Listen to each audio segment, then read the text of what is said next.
Benjamin Dixon starts now.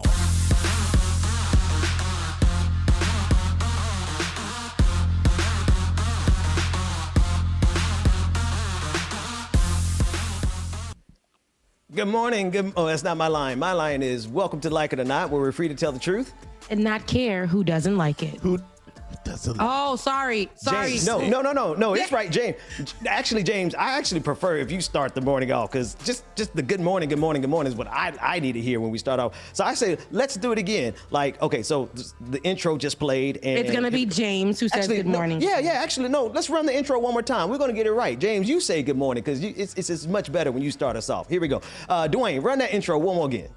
And wait, Ben, what's your line, Ben, again? You gonna say don't do my line. Do your line. Okay, no, you're gonna do yours. Perfect. Yours is gonna be good morning. Then he's gonna say welcome to Like It or Not, where we free to tell the truth. And there we go. Okay. Not everyone doesn't like it. I like it. Hey. Let's go. We so stupid. Go ahead.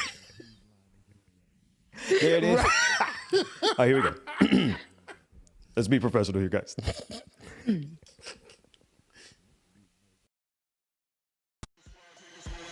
Like It or Not with Benjamin Dixon starts now.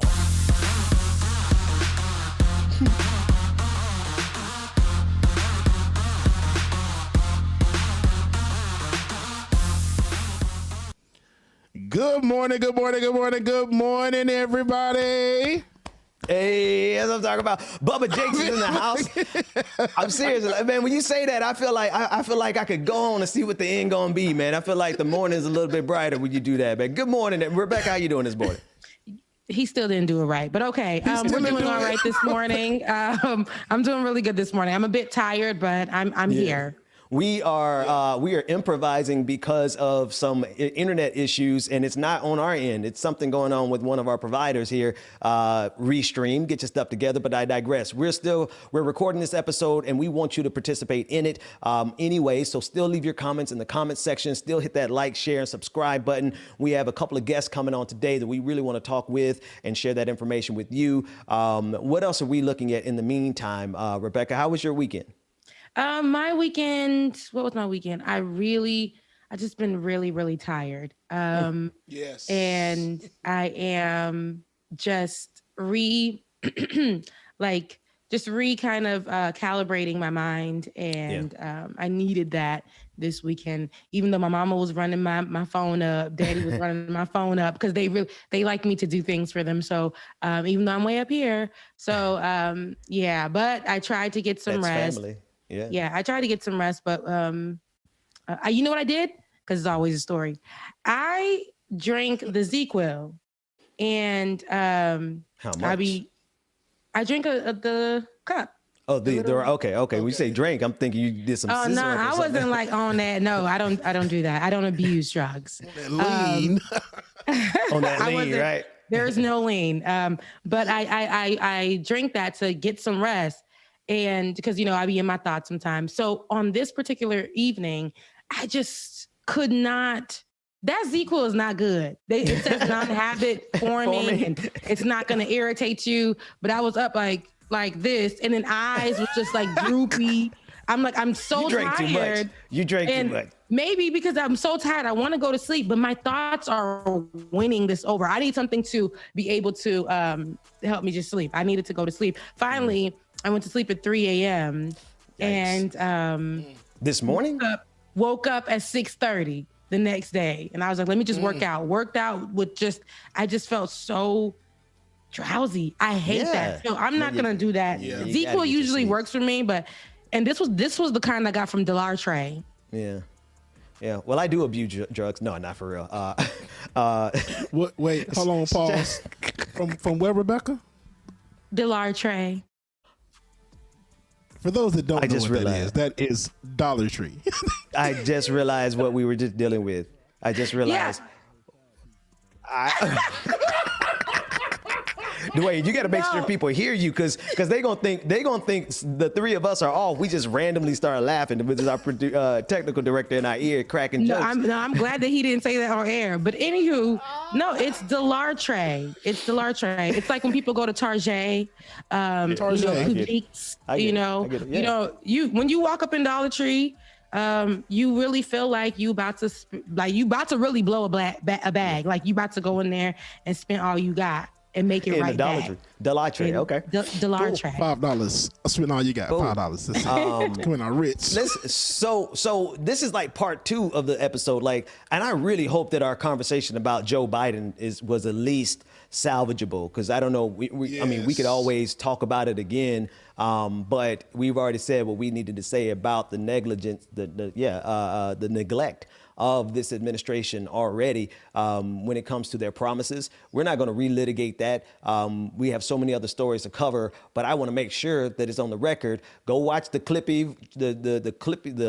version that's on YouTube right now, because we need people to understand we do not have time to waste hoping that this administration is going to do the right thing. We got to bring the hammer down and demand that they do the right thing. That said, there's so many other stories that we have to cover. We have an interview coming up with Nabilah Islam. She's going to be joining us momentarily. And then we've got, there's just news everywhere out of Texas. Rebecca and James, like the stories coming out of Texas are horror stories. I mean, it's just too much for me to for anybody to process how much our leaders don't really care about these families that are freezing to death, literally.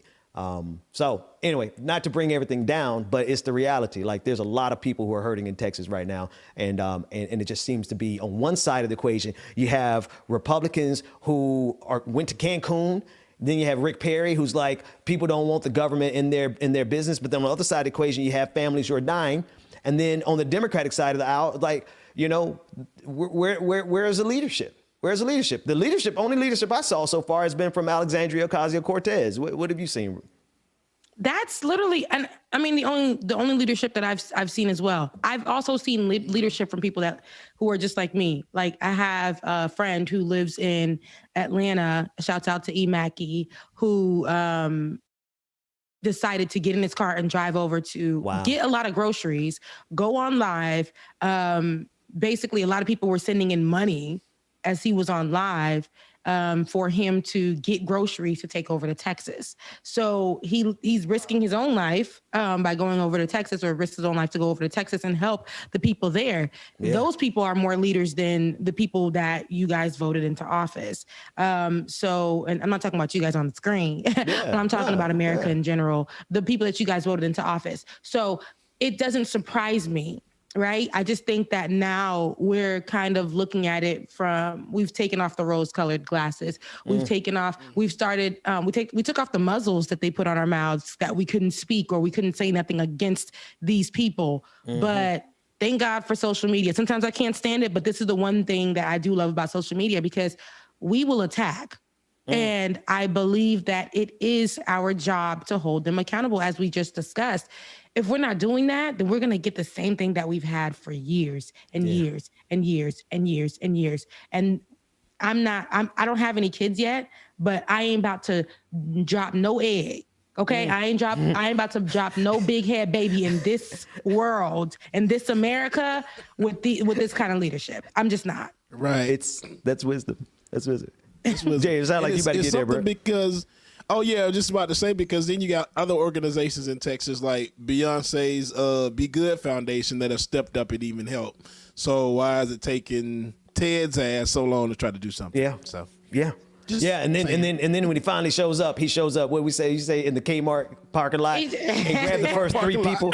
Ted Cruz minority person and held them by the elbow, because it looks like when you're holding them right there by the elbow, right? It's the elbow. It gives thing. that look of relation and compassion and love and care. But actually, you had somebody, listen, we're gonna pull up with the damn 24 pack. Let me look like I'm getting it up out of somebody's car. I don't even know whose car this is. But go ahead and take this picture, because they said I wasn't struggling with that. He was struggling. Too. They didn't even have a pallet of water. He had he literally had 24 packs of water and tried to make it seem like he was doing some charitable good. Like, seriously. I mean, and since we're talking about it right now, I want, since we just covered the story, can we pull up that tweet real quick? Yeah. Oh, yeah, I guess you're right. Yeah.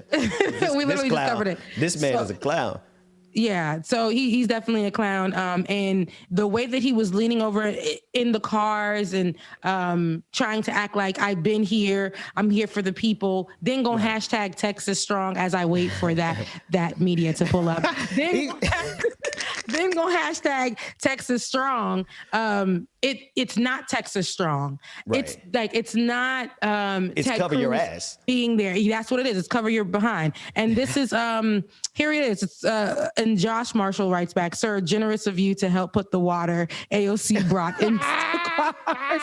And look, this is nothing though, you guys. We did a really good job. We did a really good job in dragging Ted Cruz from the time that he made it to the airport to the time that he got to Cancun, realized I can't even unpack. These people out here trying me. They won't even let me live, bruh. We dragged him back to America. We dragged him back to America, to this parking lot that he's in right now with about 2 people. Yeah. Oh man, yeah. It has been. It's too late. Too late, Ted. It's definitely too late. It's too late, and it's we're laughing, but the truth is like, you know, these are our leaders, because that's Ted Cruz, right? But I do want to know, like, where's everybody else? Where's everybody else before the crisis? Because shout out to AOC, I think they raised $5 million to help with the relief effort. They had to raise it on GoFundMe. The real question is where are all the leaders before these crises happen, right? Why are we having to do relief efforts through GoFundMe? Because even now, those dollars, amazing. Salute to her and the entire team of people who did that, right? But if we don't start thinking ahead, there are going to be more dead bodies and we're going to be doing more fundraisers. Can we fix problems before people die? That's my question, right? Can we actually address these things before? There's a grandmother and her 3 grandchildren died in their apartment this weekend from this entire snow, not this weekend, but from this entire freeze in Texas. And that's just one story. The only person who survived was the mother. Can you imagine? Can you imagine losing your mother and your children and you be the lone survivor? So the amount of support that Texas is getting right now is, it's cool, good, we need it. But damn it, we got to address these issues before people keep dying because of our negligence. Yeah.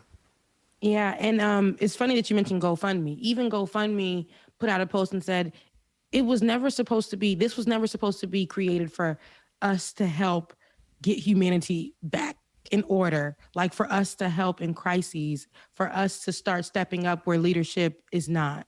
This was not what GoFundMe was created for, but here we are doing this anyway. And that's a shame on our leaders. It was basically calling out the leaders and in America itself and why they aren't helping people. Right. They aren't helping their people survive. They aren't covering, they aren't protecting, they aren't feeding, they don't care. They don't. The pandemic showed one thing, and then it opened a whole Pandora's box, right?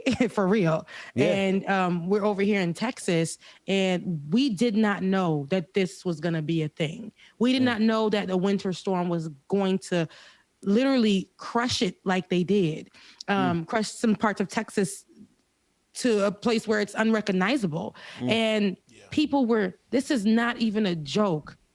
Right. People were freezing to death. A man froze to death in his recliner. Okay.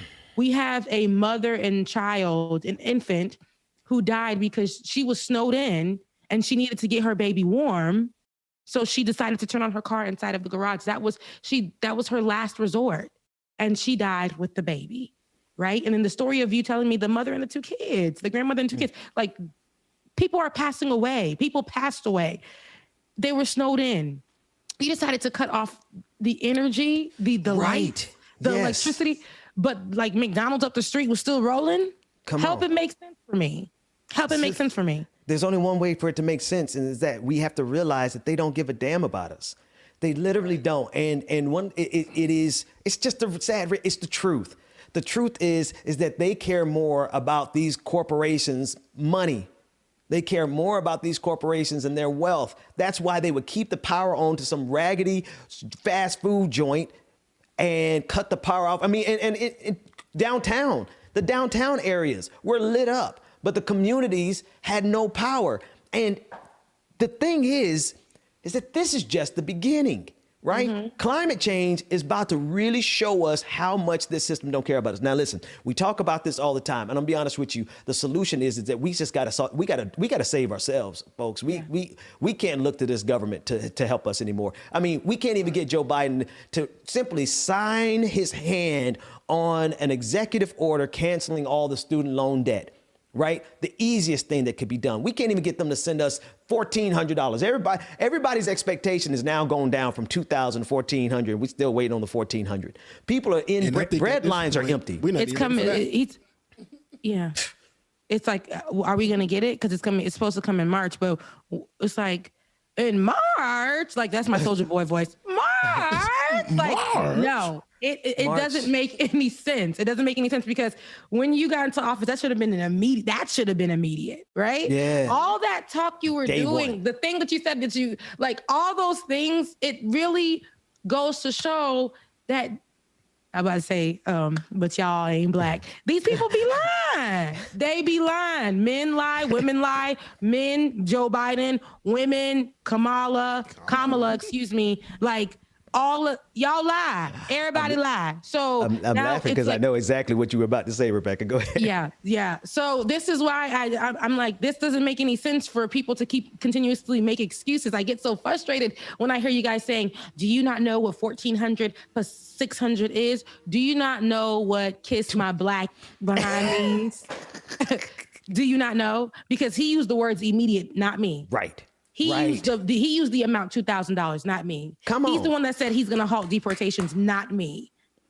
Okay? He's the one that gave the number 50K for student loans, not me. Not me.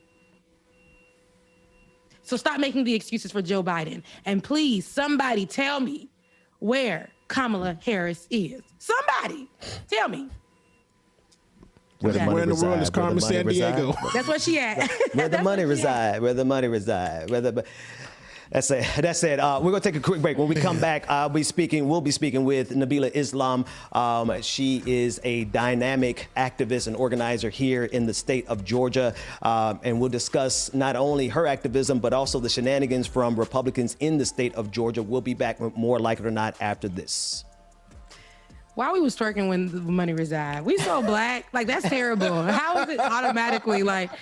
I could really use a change of scenery.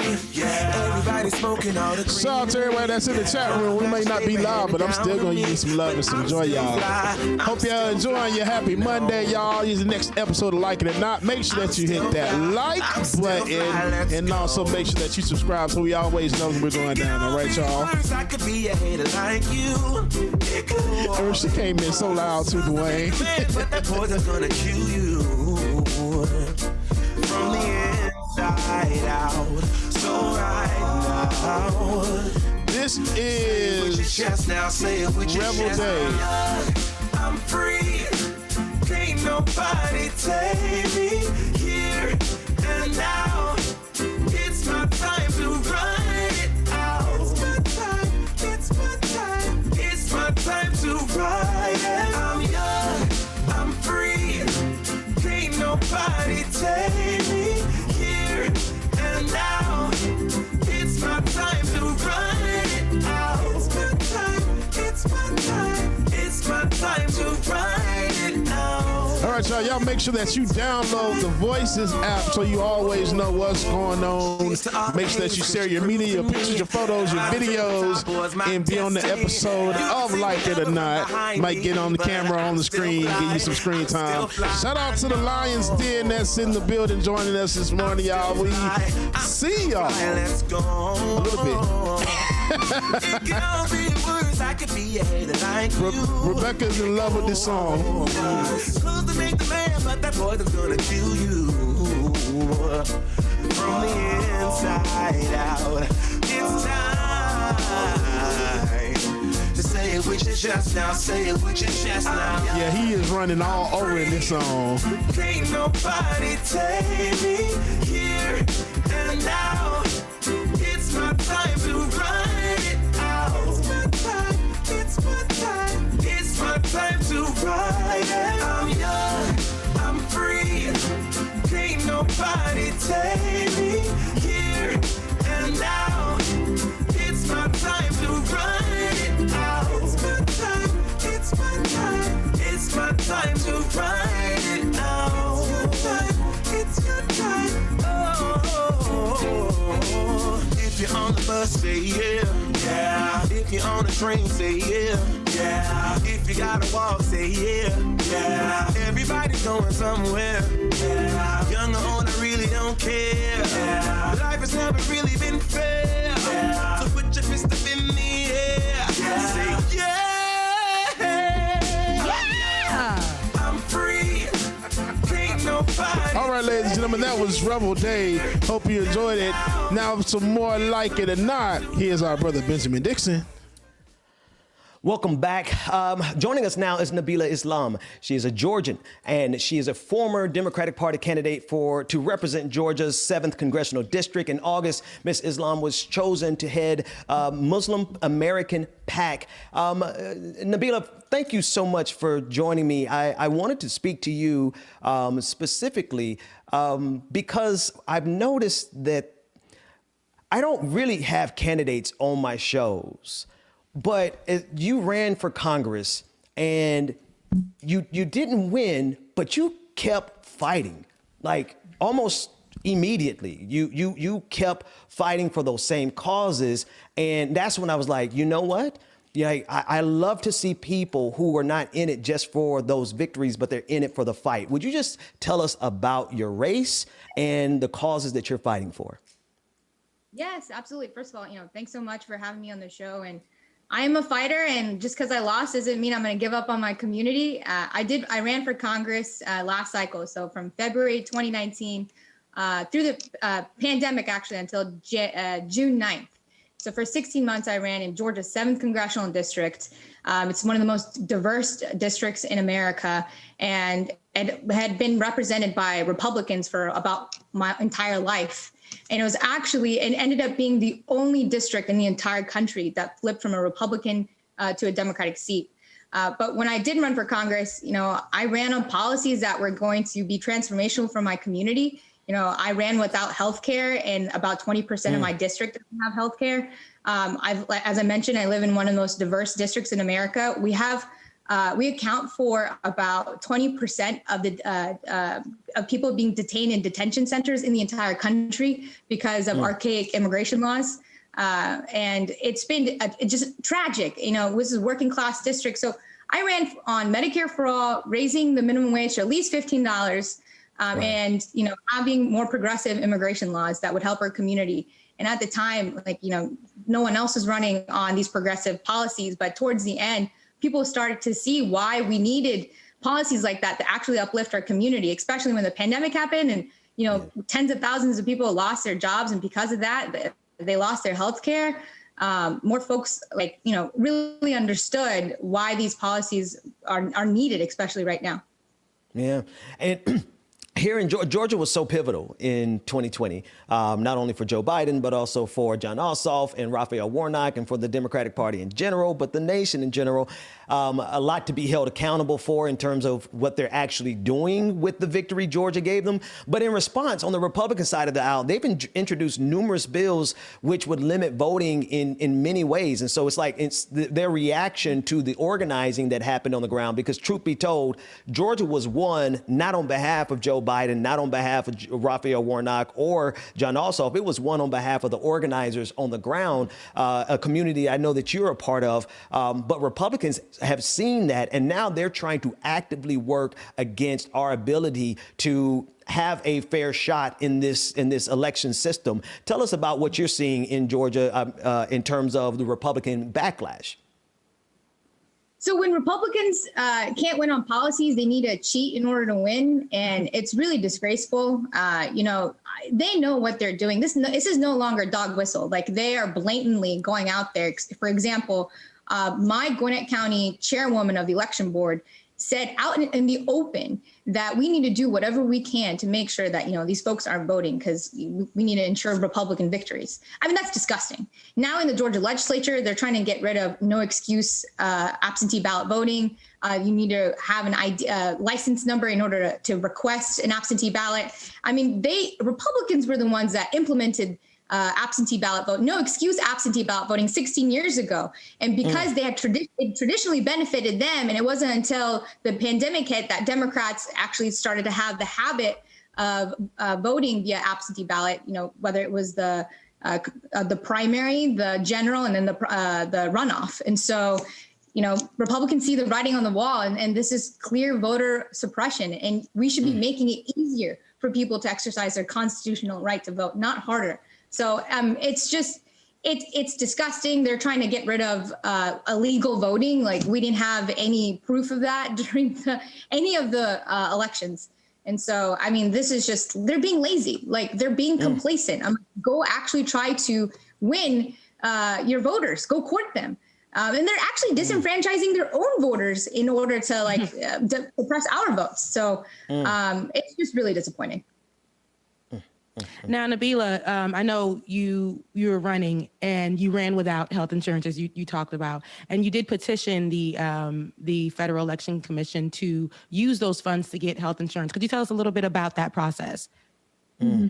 So there are structural barriers, to run for higher level office, just office period, because you got to run full time in order to give your community the attention it deserves and be competitive, especially in these primaries that have, millionaires. And if you look at Congress today, over half of them are millionaires, and that doesn't reflect the economic diversity of America today. And so to get rid of at least one of the structural barriers, I did petition the FEC to have an opinion on allowing working class candidates to be able to pay for healthcare with their campaign funds. And so we put that together. It made a lot of noise because a lot of folks didn't understand like how bad this was for candidates that come from, middle class backgrounds, that working class backgrounds. That's why, we're not represented at the table.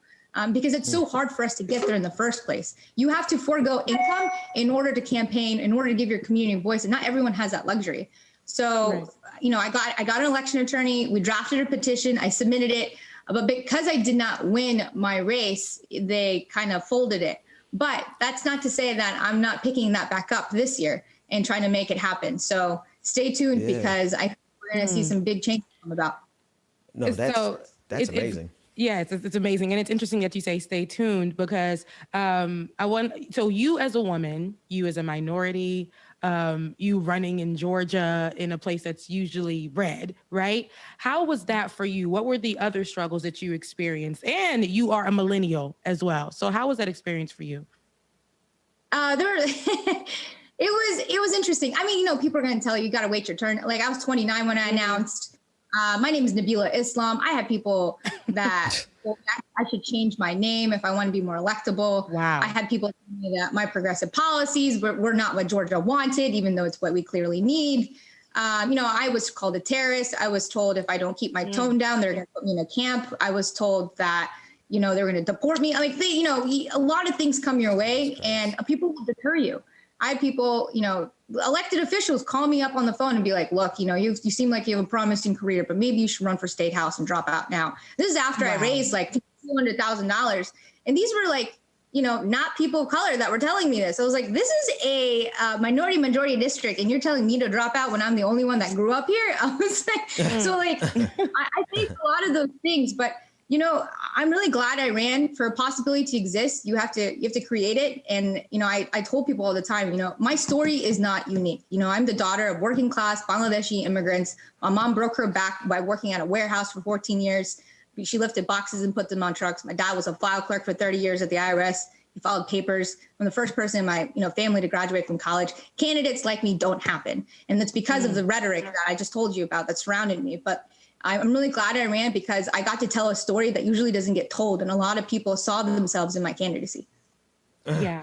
And it's good. Your story is very important because I don't think you understand that you even sharing that. A lot of people are going to look at that, me, myself, and still want to push. Even after you lost, the fact that you want to push is something big. You understood that I'm going to get into this space and people are going to look at me like either I'm too young, I'm not qualified, I'm a terrorist, right? Because that's what the rhetoric that America has already built for people that look like you. And, your name, change your name. You're not good enough. But you stood in that and you continue to run and you pushed the barriers and you made it uncomfortable for them. And that's what I love about your story. And it's good that you shared it because trust me, a lot of people are going to listen to this story and be like, yo, that's mine too. I feel that, or I can continue to, or step into these spaces and run myself. So thank you for that. Nabilah, let me ask you, you said something in there that was pretty dope. You've been saying a whole lot of dope stuff, but you said for a possibility to exist, you have to create it. Could you just, forget politics for a second. Let's throw all that. Tell me about that thought and where did that come from? I took a bunch of life classes when I was young. So I did this thing called Landmark Forum actually when I was 17 years old. But basically, it's really taught me that if you want to do something in your life, no one's going to do it for you. You need to create that possibility yourself. And it's not going to exist unless you create it, unless you put it out in the world. There could have been, before I ran for office, there was someone that I respected that told me I shouldn't run. And I almost listened to him. And I was like, maybe I shouldn't do it. I'm really glad I did because look what happened. I created this powerful campaign. I'm petitioning the FEC right now. Yeah. I've been able to give my a community a greater voice at the table. And I'm so glad that I did it. And also sharing is becoming. And because I shared my story, people felt like they saw themselves in me. And to this day, I have little girls that call me up, South Asian little girls, or just little girls, period. And they say, because you ran, I think I can do it too. And Exactly. I didn't win, but that to me, it felt like winning 100%. Yes. Let me tell you something. Let me tell you something. You're going to win this next one, right? You're going to win this next one because you haven't stopped. And you dropping gems. So we're going to help you win. We all enjoy it. We're going to help you win this next one. I want you to come back as often as you're able to come back and just keep dropping all of those gems that you just dropped because we both just wrote down what you just said. Listen, sharing is becoming, sweetie. I got that right here because when we get off, it's going to be on Twitter. Okay. Yep. Listen, Yeah. I know what you mean. We took those classes, those life lessons, and we applied them. And I can definitely see that with you. And you are every little girl's dream. Even people that look like you and who are walking in your same walk, the girls who are in your same age group, women all across the world, people who feel like they can't make it, your story is necessary. And we're going to push you, girl. Yeah. We are going to push you and we want you to win. And we put that in the atmosphere, receive it, girl. Do this one thing. Tell us or tell the audience, one, how they can get up with you, and two, how they can participate in whatever you're organizing at this present moment. Sure. You guys can follow me on Twitter. I'm pretty active there. It's Nabilah4GA07. I have a organization called Turnout Democrats that did extensive work during the primary runoff. And so we are relaunching our cycle plan for this year. So we'll let people know how you can get involved.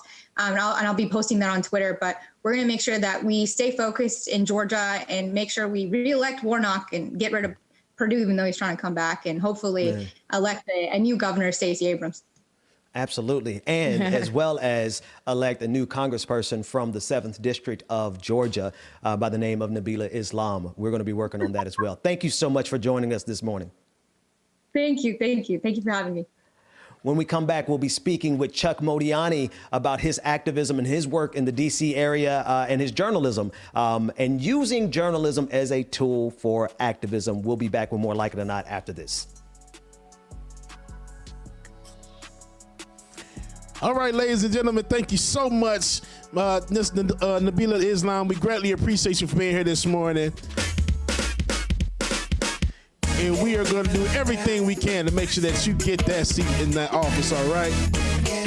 Hope everybody's enjoying the show thus far, y'all. Like it or not, it's going down. Shout out to the Lions Den that is in the building. And definitely shout out to the Pride. looking for a girl that was looking for me. And then I saw her and asked if she wanted some tea. But I'll be honest, I still wanted more than just drinks. Maybe a couple baby crumpets and a trip to my beach house. Grab the chrome and take her home. And then we cap the dome, but take it slow. Cause I be liking every stroke of this brush we painting on the picture. Until she busted out the book and started giving scripture. I don't really mean to say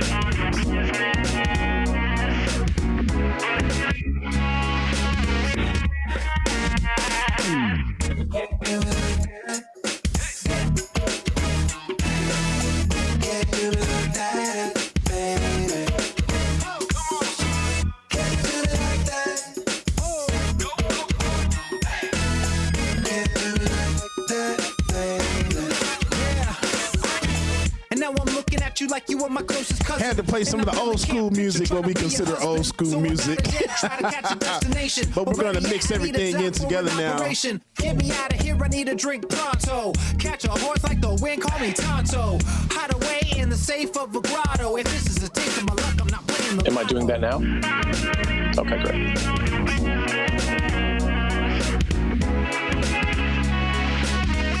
I unmuted.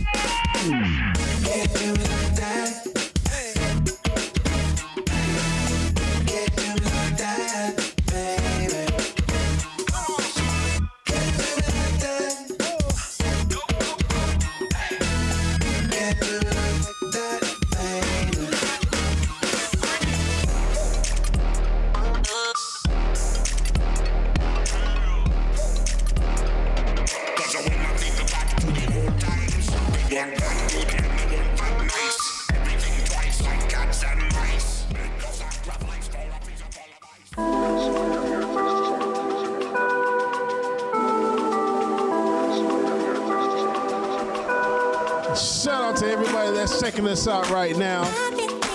Monday morning, February 22nd, y'all.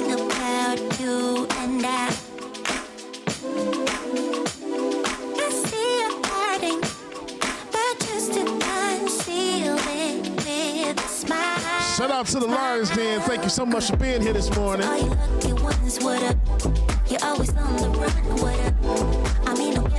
And make sure that you download that Voices app, y'all.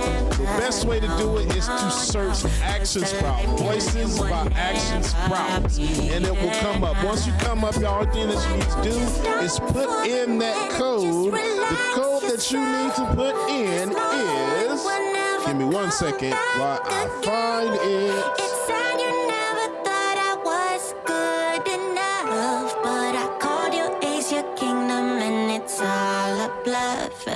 It's all a bluff. Hey, Ben or Rebecca, what's the code for Voices again?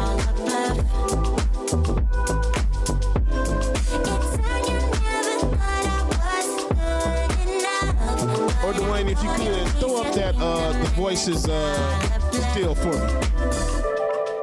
I've been thinking, 'cause I don't wanna waste my precious time.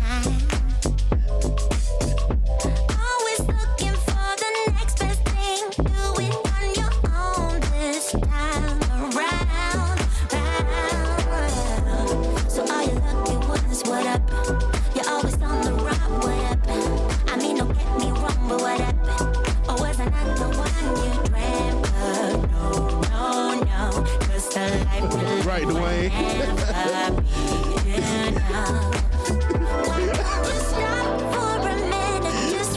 It's the dang on Gremlins this morning, y'all. Okay, cool.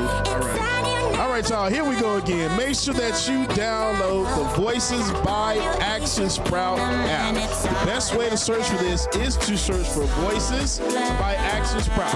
It will come up. It'll be like an orange box with a little squiggly line in it.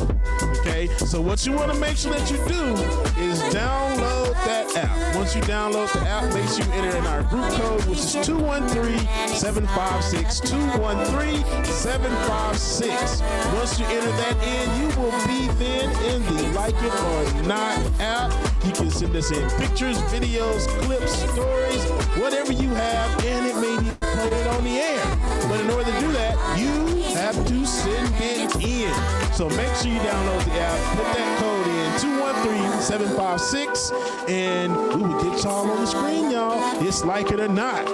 And here again, my brother from another mother, Benjamin Dixon. Welcome back to Like It or Not. We're joined now by Chuck Modiano. He is a justice journalist and a sports writer for Deadspin, and he has been continuously on the ground covering stories that are not normally covered. Chuck, thanks so much for joining us this morning. How are you, brother? After that Nabilah Islam interview, I'm doing great. That was like a double espresso shot, you know? Yeah, man. It was beautiful. And let me tell you, Nabilah Islam is the perfect name to run for office. Absolutely. Yes. Absolutely, man. And listen, the energy that you get, hey, man, I love energy. Thank you for coming, and thank you for doing what you do. First of all, I know everybody in my orbit generally knows your work because we've been like supporting each other for years now. We were just talking about the last time we were on air together. You've been covering this stuff from a street level for a long time, and some of the most compelling narratives and stories that have come out, particularly of DC right now, because as you let it be known, the protest that started because of George Floyd this summer, they have not died down. Talk about that for a second. Well, they have not stopped. They have not stopped after Joe Biden. And what a lot of people don't know outside of D.C. is that they've been thriving for months, about 9 months now. And the cameras went away and Washington Post went away. But the young people in the streets, they've still been out there, and they've still been fighting police terror and trying to change the budget in D.C. and trying to raise awareness to everybody in D.C. and outside of D.C. I want to play, and I want to bring everyone into this conversation. I want to start with one of the clips, because you are literally on the ground catching this footage, and you capture this footage in peaceful protests, and you capture footage even when the cops create these riots, right? Let's be clear. Every quote unquote riot that we've seen has been instigated by the cops. I want to play clip 2 from some of your coverage, and then we'll discuss it. Sure. Fucking day for the past 200 some days, when we come out here with a Black Lives Matter action, you see police officers like this with riot gear at mutual aids, at jail supports. You see them with riot gear at vigils. You see them with riot gear at vigils. But yet armed insurrectionists came here, armed terrorists came here, and Capitol Police was waving them in, opening the gates and shit, welcoming white supremacy into the halls of Congress, because it already fucking lives there. What we're fighting for is fucking equality. So that shit doesn't live there. That shit is not allowed in there. Equality, Black lives actually mattering, centering Black voices, making sure that Black mothers don't die. That shit is not in there. That doesn't live in the spirit of what this house fucking holds. Even though slaves built it. All those Black and brown hands bleeding built this shit. But yet, all these fucking white, cackling ass faces are standing right here, acting like this shit is a fucking joke. Fucking, there was a Confederate fucking flag. And a fucking Nazi flag, a don't tread on me flag. 3%ers and actual white supremacists in the halls of Congress. We wanted to put banners on the fence. And this is the shit that we are dealing with. Anti-fascist banners. And this is the shit that we are dealing with. We can no longer say that fascism is not a part of who America is. It is America, boo. This is America. You see her. Breathing. This is the America that Black people have always lived in. This is not something new. This is not something out of the ordinary. This is, and to suggest otherwise is ahistorical. There have been other insurrections before this one. So please understand that the white supremacists will continue to try to overthrow as long as we try to get fucking equality. But motherfuckers like them help them win. And the reason why they are not stopping them, the reason why Congress is not stopping them is because when you uphold white supremacy, it doesn't threaten their power. But when you try to dismantle it, it sure the fuck does. Talk about it. Yeah. I'm fucking tired. I'm fucking... Ooh. Man. I felt that. I felt that. Tell us about that, sister. Tell us about that moment. Whew. Well, I mean, it's amazing. I mean, I probably interviewed Ariana maybe 20 times over the summer. She's like so many amazing people. Like, how do you summarize it better than how she summarized it? It's impossible. And, you know, it's interesting. When John Lewis dies, we celebrate the John Lewis as we should. When a Fred Hampton movie comes out, we celebrate Fred Hampton as we should. And yet I see John Lewis's, Fred Hampton's, Ella Baker's, Fannie Lou Hamer's in the street every day in D.C. fighting for their lives. And we ignore them. Washington Post, nowhere to be found, the biggest paper. And they have all the resources in the world. They could have been covering the brutalization of the protesters, including Ariana, who's been arrested twice, who's been targeted. I mean, there's some serious brutalization that has gone on, and they're not celebrated, if they even acknowledged. And that's why I appreciate so much what you're doing right now. I'm giving her that space. Yeah. And Chuck, it's interesting to see that you've been covering this along with other things, but in merging all of those things together, like sports, and then getting out here on the streets to get these kind of stories out. And like you said, it's up to us, the people who have access to media, who have platforms, to shine a light on the Fannie Lou Hamers in the street, on the John Lewises, on the Martin Luther King Jr.'s. That's up to us. But how are you able to even tie that in together and stand in this moment and be a light and a pillar also in social justice? Yeah. Well, this time it's easy for me. You know, in the past, I had to go to Ferguson. In the past, I had to go to Standing Rock. Or Charlotte's only a couple hours away. But this is right in my backyard. So, you know, I live right outside of D.C. So for the first time, you know, people were like, are you going to come to Portland and show what's going on there? I said, I don't need to go to Portland. They have about 10 great independent media individuals covering it very well. In D.C., we don't have expansive independent coverage, though I do want people to check out Black House News, who does some tremendous coverage as well, and there's some others. But we don't have that level of independent coverage. And what's worse is that the papers like a Washington Post ignores it. So DCS does some good work, but they're local and small. And I might even give a nod to NBC Local 4, who's done some decent work. But outside of that, you just have to go down there, put a camera in front of someone's face and say, why did you come out here? And then you get the magic that we just saw happen better than anything you will hear on CNN. Yeah. That's what Ariana just gave us. The truth is in the street. Absolutely. Yes, the truth is definitely in the street. And I'm glad that you hit in the streets, because it's not, and it's like, you know, for people, it's unbecoming to go out there and get those type of interviews, right? It's just for the social media or just for YouTube. But the truth of the matter is, people have moved away from mainstream media. Like, and there are people like what's her name, who worked in sports, who decided to leave sports because she wanted to discuss more politics. It's not coming to me right now, but Jamel. We know. Yes, Jamel Hill. Yeah. For her to leave that and go out because she wanted to go into politics a bit more in depth, and she had to leave the mainstream to go into the social media platforms, because that's the new thing. We are not going to be capping voices, and you're showing that we got to get to the streets, because the people, hearing from the people first is what really matters. And I thank you. I thank you a million times, Chuck, for going out there and getting the magic that you got. But not only is it magic, it's truth. It's authentic. It's truth. It's relatable. So Speaking, let's watch this next clip. Play clip 8, because I think this one is impactful as well. Being at least a good 100 of Proud Boys. So as we were walking to our vehicles, they came and flooded the streets that we were walking on, and literally surrounded. They had came out and started arguing with us and yelling and everything else.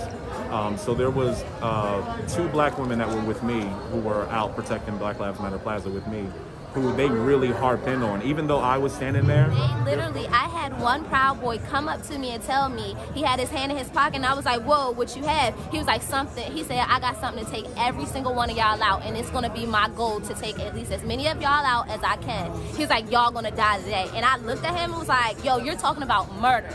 You're talking about murder. And someone came up behind and was like, yeah, we'll take every single one of you out. And it was at that moment I knew, I was like, I'm gonna have to fight for my life to get out of here. That you caught on camera punching me came up to me, he pushed me, I pushed him back off of me, and he followed up with a punch. I was lucky enough to see the punch coming, so I was able to move back a little bit, but not enough that he still hit me. I'm grateful that I moved back because I definitely would have been knocked out because he used all his might. Literally everything in him, he used to throw that punch.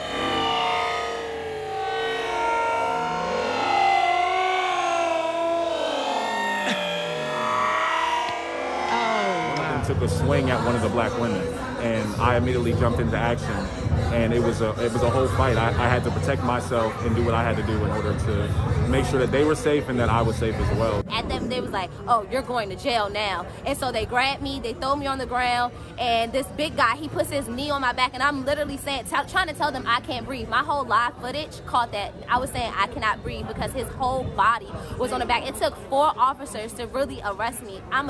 You see how small I am? I was running tiny. to save myself, and I got arrested. I was running from another person who literally caused me bodily harm and his partner, and I got arrested. Neither the person who was chasing me nor was the person who put his hands on me got arrested, but I did. That's our system. It is our system. I got nothing, Chuck. Talk to us about that, man. I mean, that's our system. But specifically, we have to understand that she was arrested. The other gentleman you saw was arrested, and the Proud Boys weren't arrested. And the next part of my video that you don't see there is police standing over the Proud Boys who were assaulting and just let them walk away.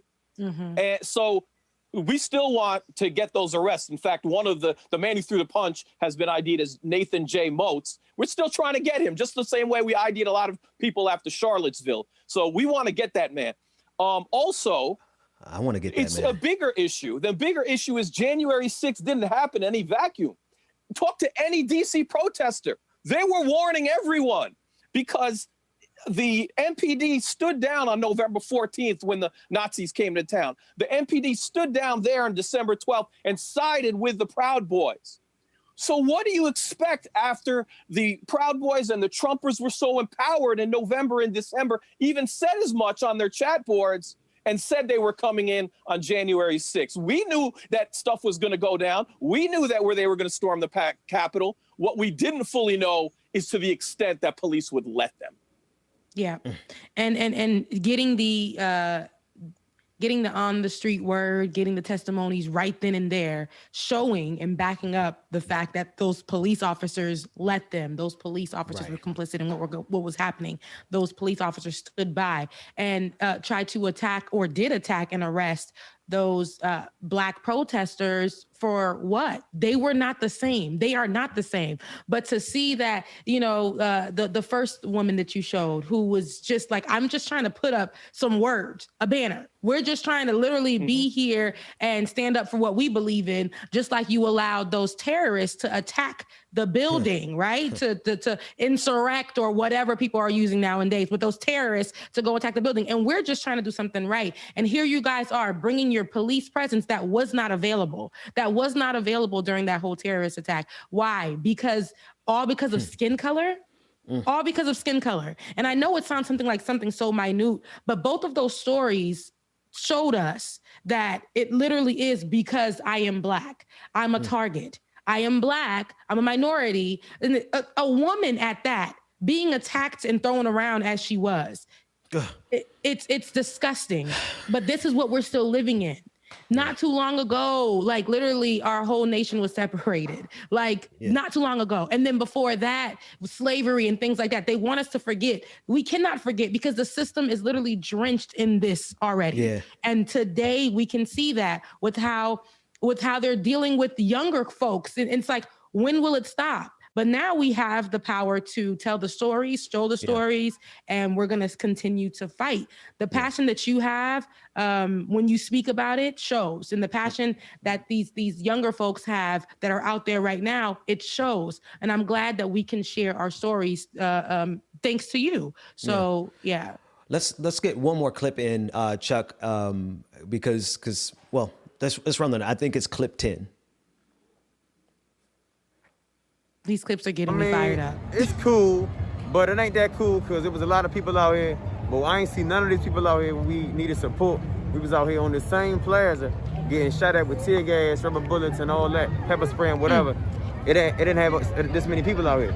But now, this joint was filled. This joint was filled all the way up to like damn near way down the DuPont Circle filled up. But we ain't never had that many people out here. We ain't never had any people out there protesting with us, except for that little one first weekend. That's it. And you were, let you folks know, you were living in tents for weeks or months, right? Yeah, we was occupying this space. Yeah, we occupied it for it was like 60 days straight. We occupied this space. Black Lives Matter Plaza, yeah. It was a lot. And what do people need to know about that time? Oh, I mean, I've said a lot throughout those months. I done did a few interviews with you. So, but what they need to know is pretty much it was brutal out here. We was out here, like I said, getting shot with tear gas, rubber bullets, pepper spray, all kinds of shit. We was getting hit with those, what are those things called? The flash bangs. I got hit with one in the leg. My friend got hit in the face with one and exploded on his face. You were also arrested, I remember. Oh yeah, and I also got arrested. I got arrested twice out here. And doing nothing, I remember. Yeah. So a lot has gone on. Like it's a lot. Like I could go on. I could go on and on about what happened out here at Black Lives Matter Plaza. But yeah, it's odd to see so many people out here celebrating. It's weird because we was out here, getting shot at. Like this is a war zone to us, but they don't know that. Wow. They don't know that at all. To them, it was just a little party for the day. But they're not gonna be out here protesting with us tomorrow or next week. Or they wasn't out here last week or the weekend before that though.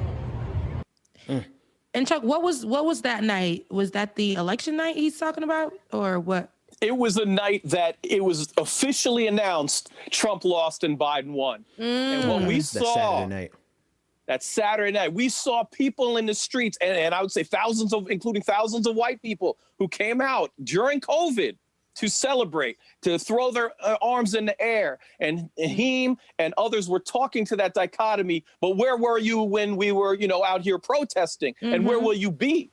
And 1 week later, the Proud Boys were in town to brutalize, and that crowd was not there, including amidst very misguided calls with white people with very large platforms to say stand down, who never spoke to any organizers in D.C. So a lot of people have felt abandoned since that time, seeing those numbers. Hang on, let me make sure I heard you correctly. You said that there were calls from people with large platforms to tell the protesters to stand down. Did I hear that right? You heard that absolutely. Yes, you heard that right. People with million followings who had no they had no connection to the organizers, and they used their platform. They said, stay away. They said the Nazis will go away on their own by osmosis. Don't give them the oxygen that they want, quote unquote. And what happened is they got so much oxygen that they stabbed people on November 14th. They beat people in December 12th. They tore down Black Lives Matter signs throughout the city. As my friend Black House News says, they made it a sundown town in D.C., and that led up and empowered them to January 6th. So when people talk about what protesters should do and how they should respond to Nazis, they need to talk to local organizers first. Yes. Yes. They definitely need to talk to local organizers first. And I'm glad that you gave that background, because if we listen to him speaking, he was like, listen, it's cute, it's good and all that they out here, but they wasn't out here when this is the war zone for us. This is not a celebration area. Yeah. You don't come to Black Lives Matter Plaza and come here and utilize it to celebrate like the white folks are here celebrating as if something was won. No. Just a week ago, just a few days ago, not knowing that a week later, this will continue be a war zone for us. I have bullets. I've been arrested here. This is not a celebratory area. None of you guys fought with us. You fought maybe a day or two and left us for dead because you guys can't handle it and you don't understand what it's like to be Black in America. But you do think that because Joe Biden won, that means everything is good. It's not good for us. People still look at us like we are that we're inferior. We're Black. We don't deserve anything, right? Chuck, So Chuck, real quick, man. Just kind of speak to one. We're gonna have you back. as often as you can For come sure. back so that we can amplify Great. Thank you. all of this footage and all this coverage that you're doing, and so that you could share the energy and the passion from which you speak, right? You're speaking from a passion of a person who's in And these get the real streets. stories. Right. Yeah. Exactly. But just speak really quickly in terms of your work and where people can find out more about your work. And where they can connect with you and your work. Sure. Well, really since post George Floyd, I've been doing most of my work on Twitter at ChuckMoD1. I am also a sports writer. I write with Deadspin. I literally told my editor, I said, I'm going to slow down the next few months. I'm going to write a lot less. I have to be out in these streets. So that's what I've been doing. And in fact, the young gentleman, he pulled me in harder personally. He pulled me in harder to the streets because I was leaving at 11. I was leaving at midnight. And he was saying, Chuck, the police are beating us at 2 and 3 in the morning. That's when they're beating our ass. That's when they're raiding our tents. That's when they're stealing our belongings. That's when they're looting our belongings. It's happening between 2 and 3 in the morning after media leaves, after our phones die out, after we can't capture it. Can you please stay after 6? So myself and a couple other media members started to pulling overnights, but he was the main guy making that call for media to step up and try to, stay overnight and see what's really going on. Wow. Chuck Modiano, thank you so much for your justice journalism and all of your work. And we'll have you back as often as you can come back, because we want to hear your voice as well as all the people that you're covering as often as we can. Thank you so much. Thank you both. Much appreciated. We'll come back after this brief break for more Like It or Not.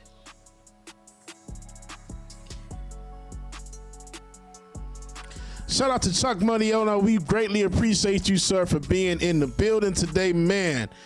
Just a pleasure having you.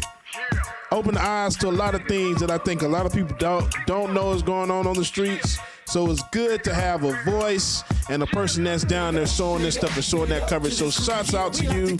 Greatly appreciate you being here. Definitely got to have you back, man. Just amazing.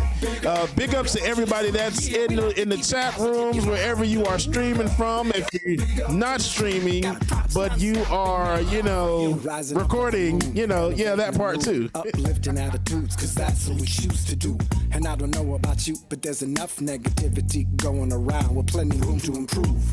Yeah, sometimes we collide with stress and negativity. Thank you again, Chuck. Let it slide. It's an elevated vibe, so fly.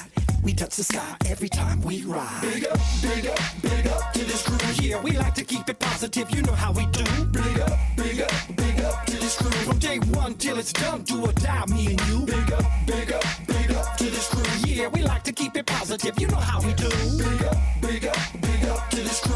Got props non-stop and mad love for you. Now roll back time, tell me what you find. You're gonna see the same sucker MCs on the sidelines. In the fourth quarter when it's do or die time. That's when this crew is inclined to go prime time. From day one straight till it's... Shout out to the Lions Den. Shout out to everybody that's in the Lions Den right now that's rocking with us. Y'all are able to see everything live and hear all our discussions. So shout out to you, and shout out to the Pride who is watching the restream of this, y'all. We really missed all this morning, but don't worry. We'll be back soon, y'all. Happy Monday to you. Please allow me to introduce to you my one and only homies. Yo, I love this crew. So please allow me to introduce to you my one and only homies. Yo, I love this crew.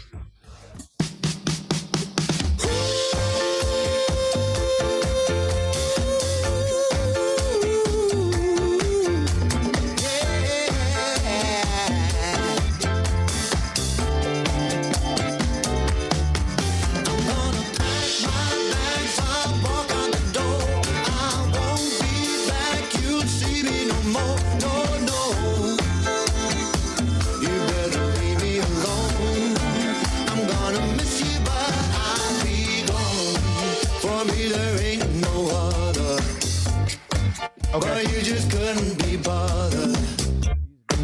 You never knew what love is about. Okay, gotcha. It gets me cause there ain't no doubt. There is something about all right. right, ladies and gentlemen, as usual, make sure that you download the Voices by Action Sprout app. How to do it is search for Voices by Action Sprout on your app store, either be it on Google or the App Store with Apple. Make sure that you download the app. Once you get the app downloaded, you can enter group code 213-756. Again, code 213-756. And what will happen is it will pull up the Like It or Not platform. From there, you can send in any pictures, videos, media, or whatever else is that you may have. And we'll give you a chance that we'll get it played on there, y'all. So make sure that you get that downloaded as soon as possible. It's Like It or Not, y'all. Please leave me alone. I'm gonna miss you, but I'll be gone.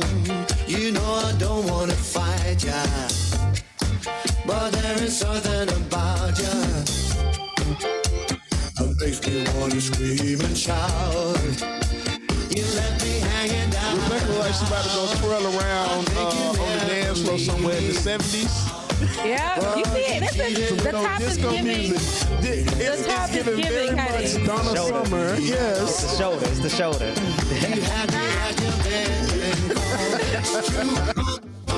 Oh, man. All right, y'all. I like the song. I do too. I do. It gives me, And I'm gonna tell, look, because I'm gonna tell y'all why, because y'all be all in my business anyway. Because no, I'm gonna leave it right there. I ain't even gonna say nothing. I'm gonna leave it right there. Because who knows how I'm gonna feel next week? So I'm gonna leave it right there. It gives me cookout vibes. It gives me barbecue down during the summertime vibes. That song. Yeah. It's a happy breakup song. That's what it is. It's like a really, it keeps you in a good mood. Like it's a good. This stuff that's on the internet is permanent. Okay, don't say anything. See how you feel. Right, man. I'll leave it there. That's it. I don't like him this week. I might like him next week. But listen, folks. We are going to we have we have one more clip that we want to play before we get out of here. Rebecca, it's going to be in your hands, but we're going to end this a little bit early because we want to get this stream out as soon as possible. Specifically, that interview with Nabilah Islam and Chuck Modiano. Yes, it was amazing. So. definitely. We aren't trying to shortchange you today, but we just want to make sure everybody hears it. So, Rebecca, it's in your hands. So we are going to go into some grandma, grandma's hands. Now, when we talk about grandma's hands, they could do a lot of things like get up in the kitchen, whoop your ass, and a lot of other things. But this particular grandmother wanted to help out people in Texas who had no power. Let's take a look. For all the people down in Texas, if you don't have any power, this is a hack for you. My grandma figured this out, so let's just get straight to it. All you need is a 9-volt battery, a fountain pen spring, your charger, and a car charger. Plug your charger in, take your spring and put it on the negative side, which is the fat side. Plug your phone into the charger, put the spring on the fat side, put MacGyver in that thing. Your charger on the round side, and then touch the parts together and watch the phone light up. Boom. See, charging, not charging. Charging. Now, I don't know how you're going to keep it charged. You might have to hold it for a little while, but you'll be all right. You'll get a charge. That's my life hack for my family in Texas that needs some energy on their phones. That's what's up. They never showed her face. I wanted to see what Grandma looked like. That's Nana. Right. And look, and she probably told her grandson, hold the phone up, tell the people for Nana that I'm gonna show them. So hi guys, my grandmother. It was so adorable. I loved it. I loved it so much. Look at Grandma, look that hack. That reminded me. You know what she probably no telling where she got her skill set from. So but everybody was like Grandma. Everyone was assuming Grandma did time, and I'm like, is that what that is? Or she could have served, or she could have just picked this up from her living somewhere, maybe street life, not that kind of street life, but living in the hood. I had to be clear. But anything, it doesn't matter. She still wanted to use her gift because God gifts us all in different ways. And she wanted to use her gift to help out people who were suffering in Texas. More leadership in that video than I've seen from our politicians. Speak on it. Look, I don't want to rain on her parade. Well, make sure they can hear you first. No, they can. Can they hear you? Yeah, okay, go ahead. But a caution to people watching. We don't need the wrong people trying to MacGyver stuff and end up burning the house down. Because I can see that Thank you, Dwayne. real fast. Somebody sparked the wrong thing, and then you ain't got a house no more. Listen, you safe with a 9-volt battery. Ain't nothing gonna blow up with a 9-volt battery. Matter of fact, you can get the D-size batteries, not the D, but what's the square? The big ones, like the C they ones. safe with that. You know everybody don't listen, don't follow directions. They don't. So please, somebody gonna try that with a car battery or something, and that's gonna be it. No, but well, see, I was gonna say like if because one of the first places I saw that done in movies, like this kind of stuff we used to do like when we were little with generators and little gadgets, whatnot. But the Book of Eli, he took a whole car battery and charged up his iPod so that he could listen to some Al Green. Y'all know the Denzel movie, the one with the I never watched it. Yeah, it's a great movie. But he took a whole ass car battery and charged up his iPod so he could listen to some Al Green. So yeah. It's doable.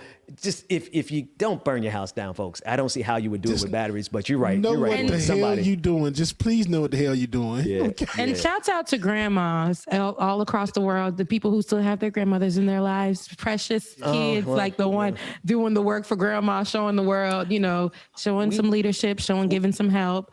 Shout out to grandmas. We got our Nana, and not my Nana, my kid's Nana, my wife's mother. We went and picked her up yesterday. They got their vaccines, and so she came to stay with us for a little while, and it's just a difference. Like kids love their parents, but man, they love their nanas and their grandmamas. Yeah. So. Look, R.I.P. to my grandmother, but yeah, you couldn't tell me nothing about my grandmother. Yeah. Couldn't tell me nothing. Okay.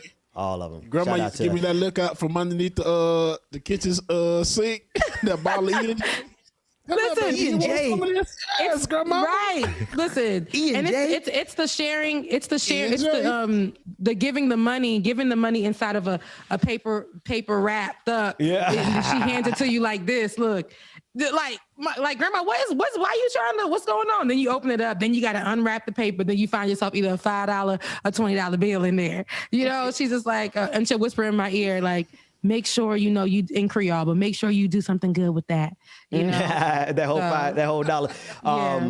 Shout out my grandmother. Everybody usually has two. My one of them passed away when I was like 7. But when I was right before she passed away, she used to always come to our house and be like, "Why are you so quiet, Ben? Cat got your tongue? Cat got your tongue?" Or like she would not teasing me, but telling me to speak up. Tell him to speak out. And I remember like it was I don't know, maybe 20 years later, before I started doing any of this, I had a dream that I talked with her all night long until the morning came up, and I finally got my voice. And she was trying to tell me to get my voice back at 7. So shout out to grandma. I didn't know where that story was headed. I was like, is that abuse? But no. No, I got it. Come on, like I'm old. No, like, I get it. Well, no, you got to get the time frame. This was like 1987. So yeah, she could have slapped me across the head, and it would have been okay. It wasn't abuse back then, but not in the black community. Back then, it was like, cat got your tongue, but no. She was saying it in love. She was saying it. Yeah, I know. Shout out from to a time frame when we got paddled in school, so grandma here was just like whatever, bro. hey, I bet, man, yeah, we've been dealing with racism so long. I never forget my first paddling was because they thought we had a gang in first grade. They lined up nothing but black I thought boys. That was like a Haitian thing. No, they lined us up on the playground. A bunch of us black boys, and this white principal came through and paddled all of us because they said they thought we had a gang. So yeah, it was different. That's some racist. Yeah. But anywho, I'm so old. I got Negro on my birth certificate. Oh, you are. I was born in 1980 though. Dead ass. Ben, sorry, I forgot. Man, I hope you lying, dude. No, I seriously got it. I was born in 78. Mine does have, I think, black on it. I was born in Alabama. But I was born in Alabama too. What part of Alabama? That could have been Montgomery. I was born in Selma. That's why he was born in Selma. They wasn't free yet. Yep. When will black folks be free? Anywho, listen, thank you guys for tuning in. Make sure you tune in here on Like It or Not every Monday through Friday from the 8:30 to 10:30 hour. We love you guys. Mina, thank you for rocking with us. Yeah. And we'll see you tomorrow. Yes, sir. Like it or not.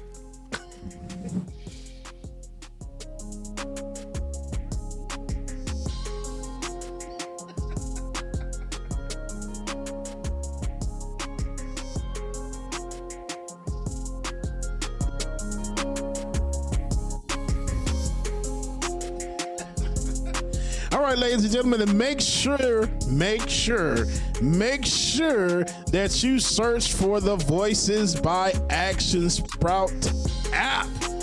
Make sure you search for it. That way you can join our group on Like It or Not, and also send us in pictures, videos, clips, stories, or anything that you may have, and we can get that played on the air, y'all. So make sure that you download the app and search for our group code 213-756. Again, 213-756, y'all. Search for Voices by Action Sprout. Make sure you get that downloaded, y'all.